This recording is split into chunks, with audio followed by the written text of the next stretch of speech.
এরপরে আমাদের যেটা ইম্পর্টেন্ট কোশ্চেন সেটা হচ্ছে what are the obligations of a tenant. একজন ভাড়াটিয়ার কি দায়বদ্ধতা আছে বা কি দায়িত্ব আছে। তো section 5 of the West Bengal premises tenancy act 1997 কিন্তু এই প্রশ্নের উত্তর আমাদেরকে দেয়। এই সেকশন কি বলে? এই সেকশন বলে একজন টেনেন্টের 8 ধরনের অব্লিগেশন আছে বা 8টা দায়িত্ব আছে। কি সেই দায়িত্বগুলো? প্রথম হচ্ছে নির্দিষ্ট সময়ের মধ্যে মালিককে মানে ল্যান্ডলর্ডকে বা তার অথরাইজড এজেন্টকে বা তার প্রতিনিধিকে কিন্তু ভাড়াটা দিয়ে দিতে হবে। তাহলে ভাড়াটিয়ার প্রথম কর্তব্য কি? নির্দিষ্ট সময়ের মধ্যে মালিককে বা মালিকের অথরাইজড কোনো এজেন্টকে টাকা বা ভাড়া পেমেন্ট করে দিতে হবে। 2 নম্বর অব্লিগেশন বা 2 নম্বর দায়িত্ব যেটা আছে ভাড়াটিয়ার, সেটা হচ্ছে ভাড়াটিয়াকে যে পারপাসে বাড়িটা ভাড়া দেওয়া হয়েছিল শুধুমাত্র সেই পারপাসেই কিন্তু ভাড়াটিয়া বাড়িটাকে ব্যবহার করবে। বাড়ি হোক, দোকান হোক, যাই হোক, প্রিমাইসেসটা, প্রাঙ্গণটা, অন্য কোনো পারপাসে কি কিন্তু সেটা সে ব্যবহার করতে পারবে না। উদাহরণস্বরূপ বলতে পারি, ধর আমি এই বাড়িটা ভাড়া নিয়েছি থাকার জন্য, রেসিডেন্সিয়াল পারপাস, কিন্তু আমি সেই বাড়িতে কি করছি, একটা তোমার ওই ঝালাইয়ের দোকান খুলেছি, ঝালাই মেশিনের দোকান খুলেছি, লোহা স্টিল এইসবগুলো ঝালাই করার দোকান খুলেছি। তাহলে আমি নিয়েছিলাম রেসিডেন্সিয়াল পারপাসে, ইউজ করছি কি কমার্শিয়াল পারপাস। তাহলে এটা কিন্তু আমি করতে পারবো না। আমার দায়িত্ব আছে আমি ঠিক যে পারপাসে নিয়েছি শুধুমাত্র সেই পারপাসেই সেটাকে ব্যবহার করব। এটা হলো আমার 2 নম্বর দায়িত্ব বা ভাড়াটিয়ার 2 নম্বর দায়িত্ব। 3 নম্বর দায়িত্ব যেটা, সেটা হচ্ছে যদি কখনো মালিক বা ল্যান্ডলর্ড বা তার অথরাইজড এজেন্ট ইন্সপেকশন করতে বা বাড়িটার তদন্ত করতে আসে, খতিয়ে দেখতে আসে, তাহলে কিন্তু আমি তাদেরকে সেই ব্যাপারে কোঅপারেট করব এবং তাদেরকে ইন্সপেকশন করতে সাহায্য করব, এনকোয়ারি করতে সাহায্য করব। আমি তাদেরকে বারণ করতে পারবো না, কিন্তু তার জন্য কি মালিক যখন খুশি তখন এসে আমার বাড়িটাকে ইন্সপেকশন করতে পারবে না? তাহলে তো আমার প্রাইভেসি বলে কিছু থাকবে না। তার জন্য মালিককে বা মালিকের অথরাইজড এজেন্টকে কিন্তু একটা নোটিশ সার্ভ করতে হবে ভাড়াটিয়াকে। কি সে মালিক নোটিশ দেবে ভাড়াটিয়াকে এটা বলে যে আমি অমুক দিন কিন্তু বাড়িটা চেক করতে যাব বা বাড়িটা দেখতে যাব, আমি বা আমার অথরাইজড এজেন্ট, আপনি কিন্তু ওই দিন বাড়িতে থাকবেন বা আমাদের কিন্তু সাহায্য করবেন এই কাজে। এরকম একটা নোটিশ কিন্তু মালিক দেবে এবং সেই নোটিশ দেওয়ার পরে কিন্তু ভাড়াটিয়া বা টেনেন্টের কর্তব্য থাকবে বা দায়বদ্ধতা থাকবে মালিককে ইন্সপেকশনের কাজে সাহায্য করা বা এনকোয়ারির কাজে সাহায্য করা। বোঝা গেল 3 নম্বর পয়েন্ট।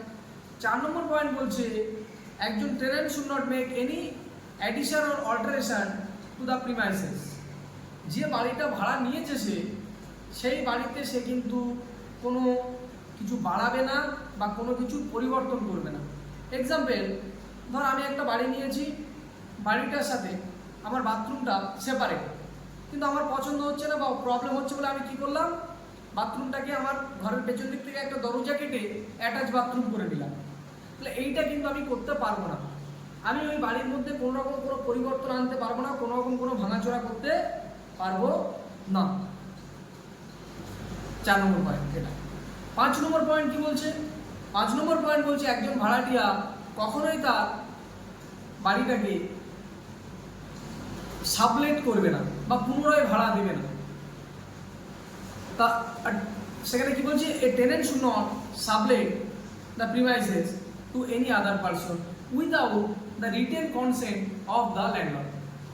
তার মানে একজন ভাড়াটিয়া মালিকের লিখিত সম্মতি ছাড়া ভাড়া বাড়িটাকে অন্য কোনো ব্যক্তির কাছে পুনরায় ভাড়া দিতে পারবে না। তাহলে যদি ওই ভাড়াটিয়াকে ওই বাড়িটাকে পুনরায় অন্য কোনো ব্যক্তির কাছে ভাড়া দিতে হয়, সেক্ষেত্রে কিন্তু মালিকের সম্মতি লাগবে এবং সেই সম্মতিটা লিখিতভাবে কিন্তু লাগবে, রিটেন ফর্মে লাগবে। বোঝা গেল? এটা গেল 5 নম্বর।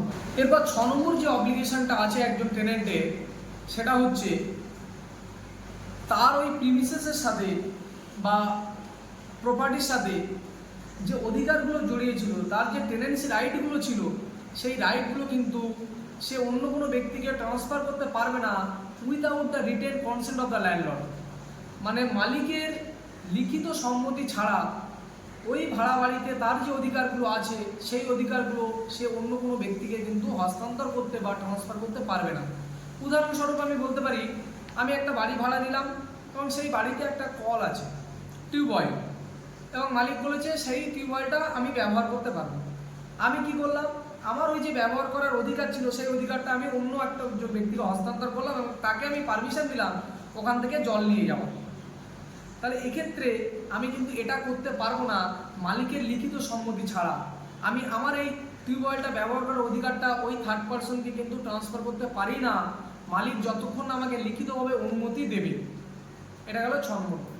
7 নম্বর পয়েন্ট বলছে, একজন ভাড়াটিয়া তার যে ফেয়ার রেন্ট, তার যে ভাড়া, ন্যায্য ভাড়া বা তার যে এগ্রিড রেন্ট, সে যে প্রত্যেক মাসে ভাড়া দিচ্ছে সেই ভাড়ার 10% কিন্তু মেনটেনেন্স চার্জ বা অ্যামেনিটিস চার্জ, মেনটেনেন্স চার্জ মানে বাড়িটা মেনটেন করতে গেলে যে চার্জ, সেই চার্জ বাবদ, বা অ্যামেনিটিস চার্জ বা লিক বা অন্যান্য যে ফেসিলিটিসগুলো আছে, পাম্প, এটা সেটা, এই অ্যামেনিটিস চার্জগুলো, সুযোগ সুবিধা যেগুলো দেওয়া হয় বাড়ির সাথে, সেই সুযোগ সুবিধার বাবদ, খরচ বাবদ কিন্তু তাকে 10% টাকা, তার ফিক্স ফেয়ার রেন্টে 10% টাকা মালিককে দিতে হবে।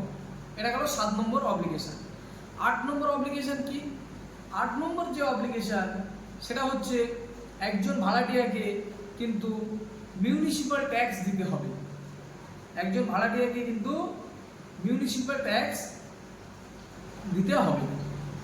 শেষ।